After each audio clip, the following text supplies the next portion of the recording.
दोपहर के 12 बजे गोरी कफी सौ कर उठती है। कॉलू, बहुत भूख लगी है, क्या तुम दाना ले आए? कहो, मैं कब दाना ले आया, मैं तो अभी अभी सोकर उठा हूं।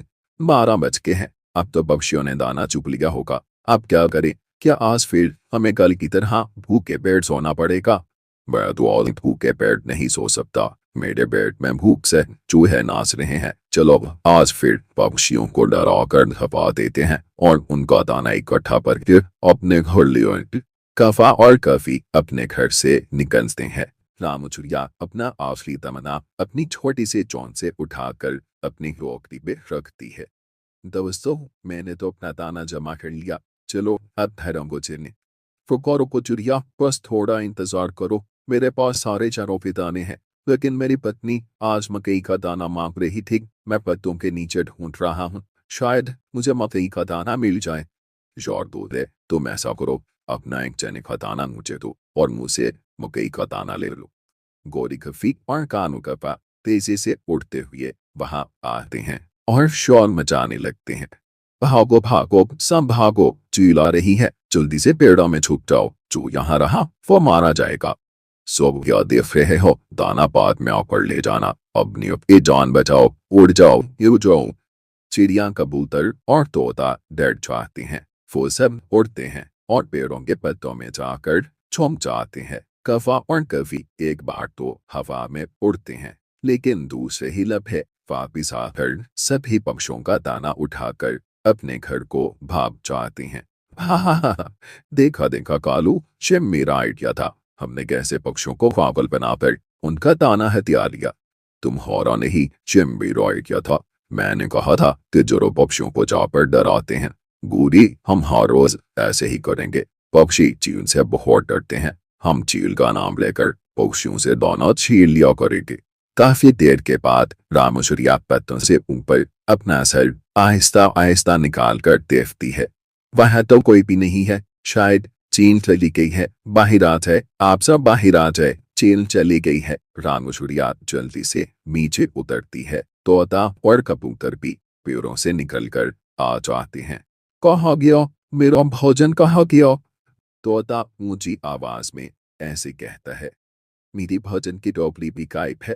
तोते और कबूतर, कौवा और कभी कहाँ है? अभी थोड़ी देर पहले तो वो यहाँ ही थे। जब मैं पेड़ के पत्तों में छुपा तो मैंने उन्हें पीछे की तरफ जाते हुए देखा था। मुझे तो ऐसे लग रहा है जैसे कौवा और कफी हमारा भोजन उठा कर ले गए हैं। चलो जल्दी से हम उनके घर जाकर देखते हैं। तीनों दोस्त उड़ते हैं और कफों के घर पहुंच जाते हैं। रात चिड़िया कफी के दरवाजे पर दस्तक है। गोरी कफी दरवाजा खोलती है। गोरी बहन, आप हमें वहां छोड़कर घर आ गई, और हमारा भोजन कहाँ है?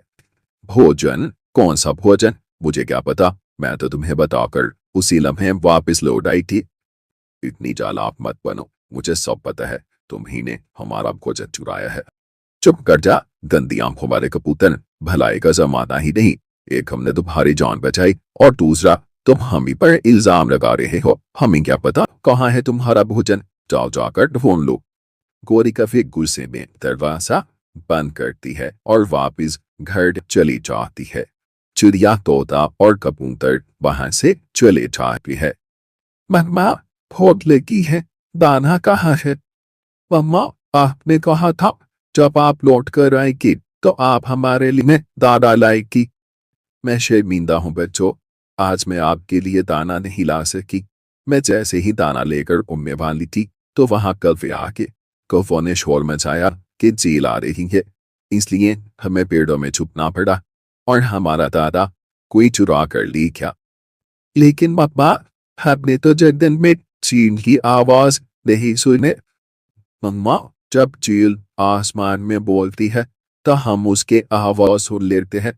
आज तो जंगल में चील नहीं आई, शायद बच्चों चील ऊंचाई में होगी। कौवों ने देखी थी, इसलिए तो उन्होंने हमें बताया।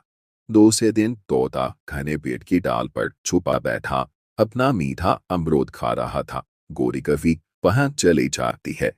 तोते, मैं अभी अभी पहाड़ों की तरफ से आई हूं, वहां मुझे चील मिली थी। गोरी, मेरे सामने चील का नाम मत लिया करो, मुझे चील से बहुत डर लगता है।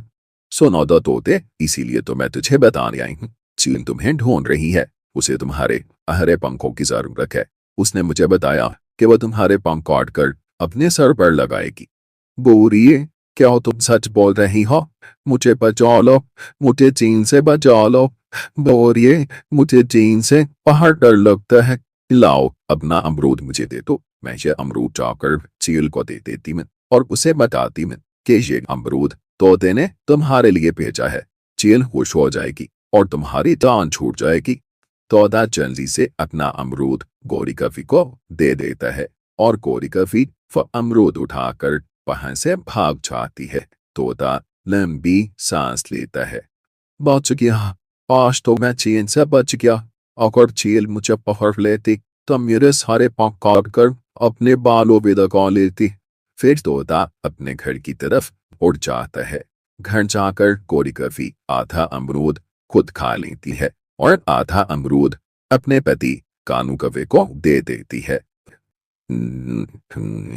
देखना गोरिये, देखना कल मैं कबूतर को कैसे डराता हूँ। तूते भी डरा, कबूतर भी अपना भोजन मुझे दे देगा। सभी पक्षी चील से बहुत डरते हैं। चील का नाम लेना और कबूतर से कहना कि चील कबूतर को ढूंढ रही है। देखना फिर कबूतर अपना सारा भोजन ही तुम्हें दे देगा। इसी तरह दूसरे दिन कानू कौवा कबूतर के पास जाता है। चील का नाम सुनकर कबूतर डर जाता है और कबूतर अपने सरसों के दाने कानू कौवे को दे देता है। कौवा आसानी से कबूतर का भोजन लेकर वहां से भाग जाता है। कौवे ने तो काम ही बना लिया था। वो हर रोज किसी न किसी पक्षी को चीन से डराकर उसका भोजन ले जाती। मेरी दोस्तों, 2 दिन हो गए मेरे बच्चों ने दाना नहीं खाया। मेरे बच्चे बहुत भूखे हैं। वह तो जब भी अपना भोजन ढूंढ कर लाता हूँ तो गोरी कफी आ जाती है और चील का नाम लेकर मुझसे भोजन ले जाती है। कल मेरे सरसों के दाने भी कौवा ले गया। उसने मुझे बताया कि अगर मैं अपने सरसों के दाने दे दूं तो चील मुझे कुछ नहीं कहेगी। मुझे ऐसे लग रहा है कि काले कफे हमें उल्लू बना रहे हैं। वो चील का नाम लेकर हमें डराते हैं। रोज रोज मरने से बेहतर है हम एक बार ही मर जाए। चलो आज हम सब चील के पास जाते हैं और चील से बात करते हैं। रानो चिड़िया, तुम्हारी बात ठीक है, हमें ऐसा ही करना चाहिए। कम से कम सच्चाई हमारे सामने तो आ जाएगी। नहीं, मैं नहीं जाऊंगा चील के पास। चील ने पिछले साल मेरी माँ को खा लिया था। उस वक्त से मैं चील के नाम से भी डरता हूँ। चलो कबूतर भैया, हम चलते हैं। राम चिड़िया और कबूतर पहाड़ों की तरफ उड़ते हैं।